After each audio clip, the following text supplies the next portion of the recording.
Y'all want to see something cool?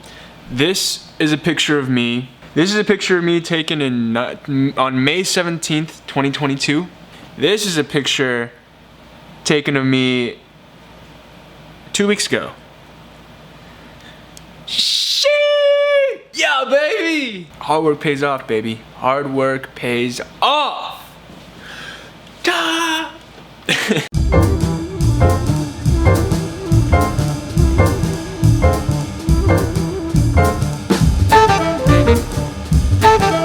It's currently Tuesday. I took my dog out for a walk this morning, which I never do. I tried it out this morning because I heard that walking your dog, it's a good way to start your day off because you get your body moving and stuff. So I walked him. He's already tired. He's sleeping on this air mattress that I have blown up because my parents came to visit me last weekend and I let them sleep in my bed and I slept on this air mattress. So yeah, I took him on a walk this morning and I will say my morning has started off very well.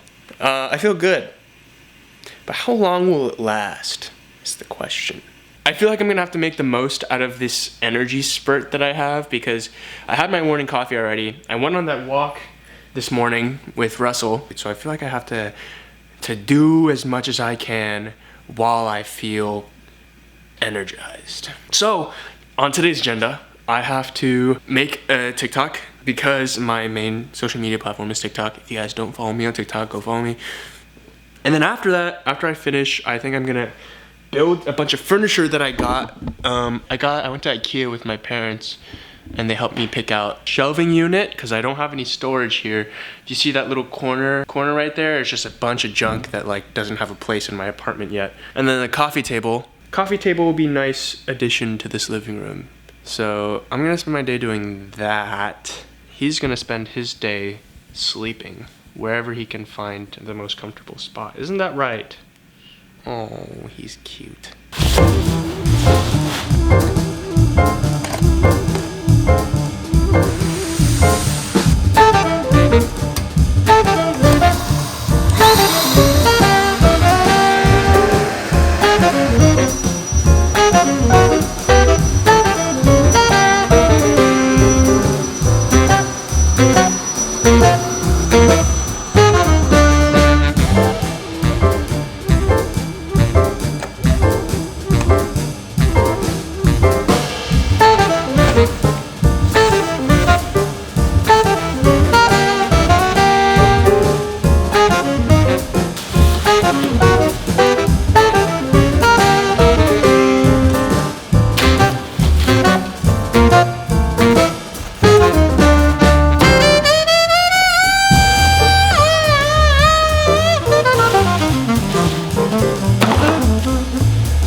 Coffee table.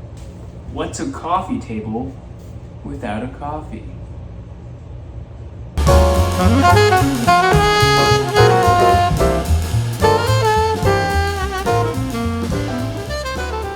I realized that I keep trying a bunch of different types of videos on my profile, and that's not necessarily a good thing for TikTok, is because like, okay, man, my brain is really all over the place right now. For example, if you make cooking content, let's say you make cooking videos, right? The algorithm is gonna push your videos, your cooking videos, out to an audience that likes cooking videos. So every time you make a video on TikTok, the algorithm is gonna think that, oh, this person makes cooking videos, we're gonna push their video, every video from now on, to an audience that enjoys watching cooking videos. Let's say one day you get sick of making the cooking videos and you want to start making acting videos where you start acting in them and there's no cooking involved at all whatsoever. Now, once you post one acting video, the algorithm is still gonna push it out to the audience that enjoys watching cooking videos. The algorithm is gonna see this and say, they for some reason don't like this new video because it's different somehow. So the algorithm starts to get confused and say, okay, wait, this person doesn't make the same content that they used to. We don't know who to push these videos out to. It doesn't know if it should bring it to an audience of comedy. It doesn't know if it should put it towards an audience of ASMR, I don't know, anything. The algorithm just starts pushing it out everywhere it can to find where these videos belongs, where it'll perform the best. Because the thing is, the algorithm does not want to fight you. TikTok wants people to stay on their app as long as they can. Videos that people watch all the way through will be pushed out more and more. So if you try to push an acting video onto an audience that normally watches cooking videos, those people aren't going to want to watch the video that you made because they don't care. They don't go on TikTok to watch acting videos. But that doesn't mean there's not an audience out there that enjoys watching the acting content that you just made. If you really want to stop making cooking videos and you want to continue making acting videos because that's what you want to do, that's your thing, it's going to take more than 10 videos for the algorithm to figure out that your cooking channel no longer is a cooking channel and it is an acting channel. And it's going to figure out that these acting videos perform best when they're pushed out to an audience that enjoys watching acting videos. These videos get the most views when they're pushed out to these people. That's why it's so important to understand that whenever you make content on the internet, you have to be strategic about it. You can't always just be posting whatever you want if you want to be successful. You have to post a specific type of video consistently enough to the point where wherever you're posting it on, YouTube, TikTok, Instagram, whatever it is, that platform, that algorithm knows what you're all about. And they know who to push your content out to. And I now have no motivation to do anything. It's gone. I'm hungry. I think I'm gonna eat, maybe have another cup of coffee. Who knows? Maybe it'll be a little naughty. Have 2 cups of coffee.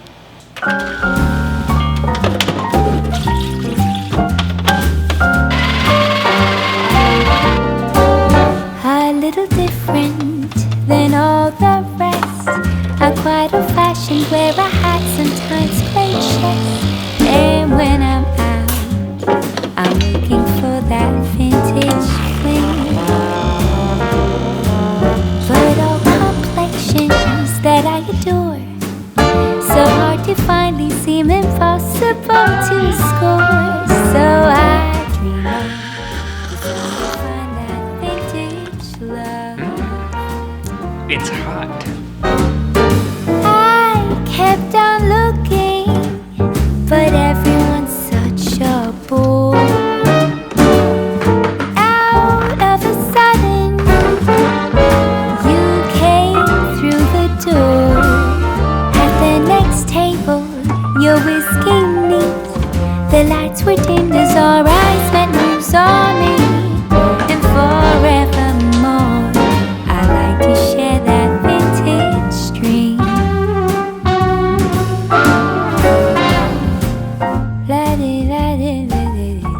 These are Korean grapes. I don't know why you're not supposed to eat this, the skin, but you're supposed to take it, put it in your mouth, chew it. The grape will like pop out of the skin, and you'll just be left with the skin. Spit out the skin, spit out the seeds in the grape, and that's how you eat a Korean grape. You can eat the skin, but I think it's just you're not meant to. I'm not exactly sure why. I'm not the most qualified person to ask why, so I'm not going to give you an answer when I don't have one. Some good shit. See this kid? This is me in 6th grade. After finishing A play that I was in, I wasn't even an important role in it. I was like some slicker that had like one line. Little did I know when I was that young, I was going to be doing what I do today for a living. When I was a kid, sometime in middle school, I really wanted to become a content creator. I wanted to do YouTube. Okay, so from my homeland Korea, we usually wear these khakis. Yes, they are yellow colored. Back in the YouTube era of PewDiePie and Sidemen and Ryan Higa, Smosh, yada yada yada, that's when I first got hooked on YouTube. That's when my wanting to pursue content creation came to life. Seeing all those people that I used to watch being able to make a living off of it at such a young age, it really made an impression on me, and it made me want to do what they do, which is being able to make videos that puts a smile on people's faces. I think oftentimes when I make content now, I forget that. It's easy to try to think about whether or not a video is gonna do well, like how many views it's gonna get, how many likes it's gonna get, and it makes you sort of lose sight of why you're making the video to begin with. I started making videos on YouTube when I was in college. My first year, actually no, it wasn't even in college. I started making videos when I was a senior in high school. Damn, that was pretty shitty. Get it? Shitty. I was doing it for just myself, really. Like, nobody watched my videos, like, outside of maybe like 2 or 3 of my close friends. But I started making videos then, and I posted weekly. I posted frequently, and I would spend a lot of hours and time and effort into filming and editing, and it was fun. It was a lot of fun. There's this one time where it was like pouring rain outside, and I decided to go for a swim in like a puddle.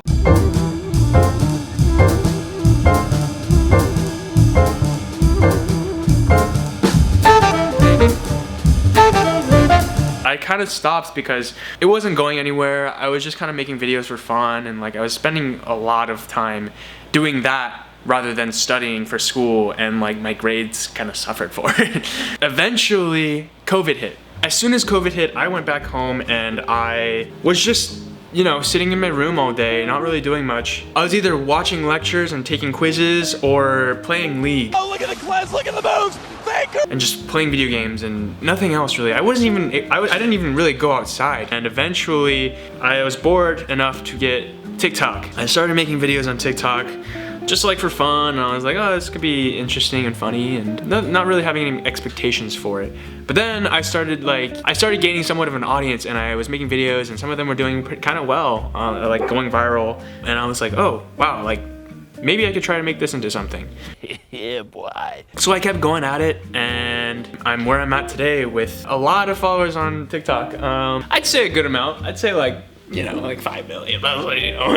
When I took my first acting class, which was freshman year, 2019, I wanted to pursue it, but at the time I didn't like have any background in doing it, and my parents were like, no, you're not gonna do that, it's too hard. Eventually, when I started doing social media and started getting traction, they were like, okay, well, you have somewhat of an audience now, and you have some sort of backing, so if you really wanna pursue acting, it's okay, we'll let you. Yes!